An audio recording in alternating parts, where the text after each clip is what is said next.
मनुज जी 10 second में मुझे ये बताइए, विपक्ष ये कह रहा है कि राष्ट्रपति का हक है उद्घाटन का।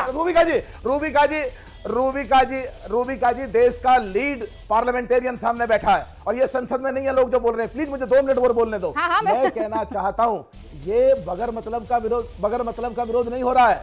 ये 2 पिछले सेशन बिल्कुल जीरो गए हैं। विपक्ष में जो सबसे बड़ी पार्टी है कांग्रेस, उसने भी, और पिछले सेशन में तो इवन बीजेपी ने, सरकार ने भी राहुल गांधी माफी मांगो, संसद नहीं चलने दी। तो संसद बन रही है बहस करने के लिए, अगर बनते समय शुरुआत में ही इस तरह की बातें हो रही हैं तो 1 साल जो बचा हुआ है, कल 4 साल पूरे हुए हम लोगों के, जिसका रिपोर्ट कार्ड मैंने तो अपना 4 साल का जारी करा है। तो अब ये अगले साल में संसद मैसेज अच्छा नहीं जाता है, और अगर संसद नहीं चली तो क्यों संसद बनी, क्या फायदा, क्या है, आपको क्यों चुनकर भेजा, वेस्ट हो रहा है, क्यों पैसा वेस्ट हो रहा है। बिल्कुल मनुज जी, ये जो सवाल है सर, ये कोई बीजेपी में बैठा कोई शख्स या बीजेपी का सांसद नहीं, बहुजन समाज पार्टी के सांसद हैं जो सवाल आपसे कर रहे हैं। आलोक जी आपसे भी और समाजवादी पार्टी के नेता अनुराग भदौरिया से भी। आलोक जी पहले आप अपनी सफाई यहाँ पेश कर लीजिए। अनुराग जी रुकिए, पहले आलोक जी सिर्फ विपक्ष में है। हाँ, भाटिया जी से भी सवाल पूछ लूंगी सर मैं, यही सवाल आपका भाटिया जी से भी। आलोक जी सिर्फ आपको मुखालिफत करनी इसलिए कर रहे हैं क्या, या 28 तारीख से भी आपका पंगा है?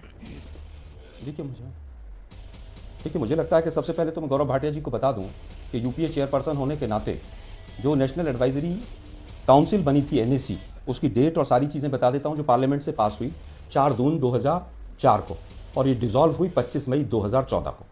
और 10 के 10 साल सोनिया गांधी इसकी यूपीए चेयरपर्सन रहने के नाते इस काउंसिल की अध्यक्ष रही, और ये तो संवैधानिक पद हो गया। वापस आता हूँ तो संवैधानिक पद हो गया। बोल क्या रहे हैं ये? अरे भाई संसद से पास, बोलते क्या है, संसद से अगर पास नहीं हुआ था, अगर संसद से पास नहीं हुआ, अरे भैया संसद से पास हो गया, संवैधानिक पद नहीं होता। बीच में क्यों बोल रहे हैं? आपको पता ही नहीं है संसद से पास का मतलब ये नहीं है कि संवैधानिक पद हो गया। पहले गौरव जी 1 सेकंड पहले आलोक जी को, हाँ आलोक जी पहले उनको अपनी आलोक जी को बात रखने दीजिए, फिर आपको जो बात गलत रख रही है वो आप दोबारा क्वेश्चन कर सकते हैं। मैं फिर कहूंगा, हाँ आलोक जी मैं फिर कहूंगा, दोनों ही संसदीय प्रक्रिया से राष्ट्रपति महोदय के साइन से पोस्ट बनी भी और ये डिसॉल्व भी हुआ।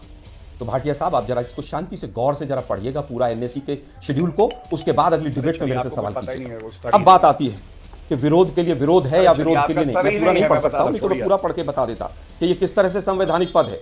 ठीक है, अनुच्छेद बता दीजिए संविधान का। हमारा विरोध किसी व्यक्ति से नहीं। अनुच्छेद कौन सा है संविधान का? ये सुनिए ना, सवाल ये आपको बताइए। मैंने पढ़ के संविधान का अनुच्छेद बताइए। ये सवाल पूछने को संविधान पढ़ा है या इटली का ही पढ़ रहे हैं? अब सुनिए ना भाई जरा।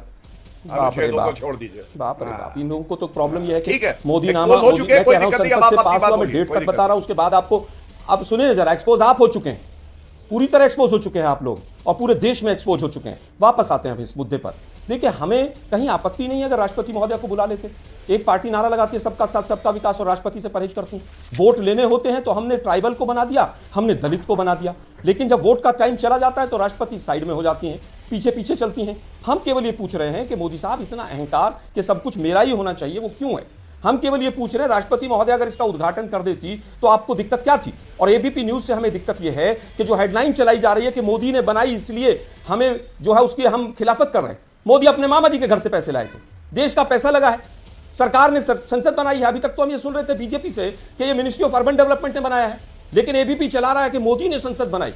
मोदी जी अपने मामा जी से नोट के भर के पैसे लेकर आए थे। आइडिया आप लोग नहीं कहते हैं जवाहरलाल नेहरू ने बनाया, आप लोग नहीं कहते हैं, आप ही तो कहते हैं जिस तरह की पैसे की बर्बादी करके मोदी ने बनवाया है। हम थोड़ी कह रहे हैं, आप कहते हैं ना, आप कहते हैं पैसे की बर्बादी करके मोदी ने बनवाया है, इसकी कोई जरूरत नहीं थी। कौन कहता है? लेकिन आपको याद नहीं होगी, आपने ही कहा था ना मोदी ने बनवाया है, मोदी जी का आइडिया है, तो नहीं बोला जाएगा कि हाँ मोदी ने बनवाया है। पैसे आने की बात कही, अरे आप, ये आप ही की जुबान थी। अच्छा ये बताइए ये किसने बनाया था? अच्छा ये बताइए ना, ये मणिपुर लेजिस्लेटिव असेंबली कहाँ से आया था? ये पैसा कहाँ से आया था? ये किसने बनवाया था? ये किसने बनवाया था? मैंने फिर कहा यूपीए चेयरपर्सन की, यूपीए चेयरपर्सन जी के घर से आया था, चेयरमैन यूपीए चेयरपर्सन जी के घर से आया था, उनके बाबा जी के घर से आया था, उनके नाना जी के घर से आया था। कहां से आया था सर? क्यों नहीं शो किया आपने? अरे मैं तो आपसे पूछ रही हूं, क्यों नहीं शो किया आपने? आज तक इस पर क्यों नहीं शो किया? क्योंकि विवाद